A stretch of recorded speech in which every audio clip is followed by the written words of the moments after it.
Bagaimana kemudian berkaitan dengan kebijakan strategis pemerintah dalam penguatan program ketahanan pangan ini? Kita akan jumpai pengamat ekonomi dari Universitas Indonesia, Fitra Faisal Lastari. News and Talk. Kebijakan strategis pemerintah dalam penguatan program ketahanan pangan ini, Pak, menurut Pak Fitra sendiri bagaimana?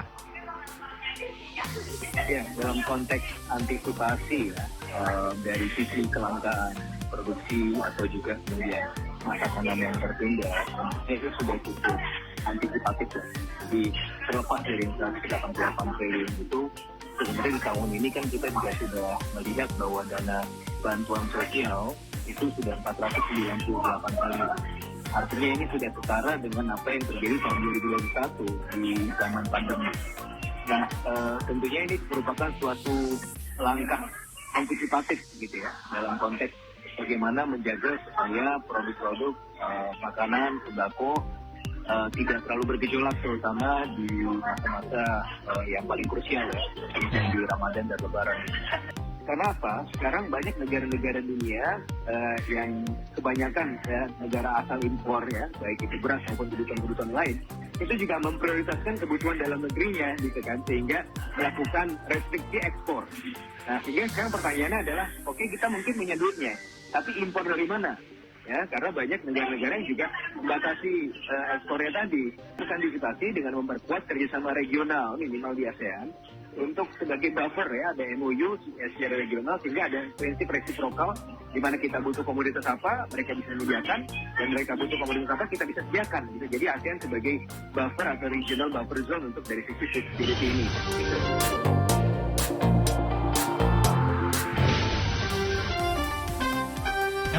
News and Talk. Dari kacamata ekonomi, apa yang perlu diperbaiki kira-kira ya untuk program ketahanan pangan ini agar ketahanan pangan tersebut terbukti menjadi Kementerian Pangan dan juga bahkan bisa menolong rakyat Indonesia dari krisis pangan? Ketika semuanya naik, maka terjadi pergeseran expenditure. Spending masyarakat itu akan bergeser. Bergeser kemana? Akan lebih banyak ke staple food. Dalam hal ini ke beras, gitu ya.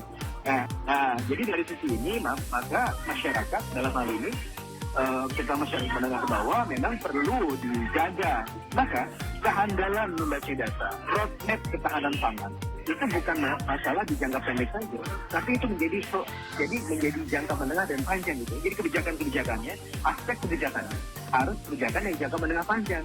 Nah, itu yang perlu diperbaiki. Ya, kalau dari sisi anggaran seharusnya sih ya sudah memadai lah ya, seperti yang dari saya sampaikan. Ini kan anggaran kita di tahun ini saja sudah setara dengan di tahun 2021 di zaman pandemi gitu ya. Dari sisi anggaran ya sudah memadai lah. Tetapi kan dari sisi implementasi dan eksekusi itu yang sering menjadi masalah. Tapi at the expense of middle class jadi kesulitan mendapatkan beras gitu kan.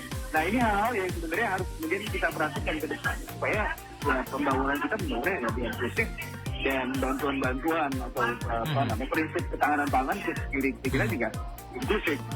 Baik, terima kasih sudah bergabung sama kami. Selamat siang, Pak Fitra. Selamat siang.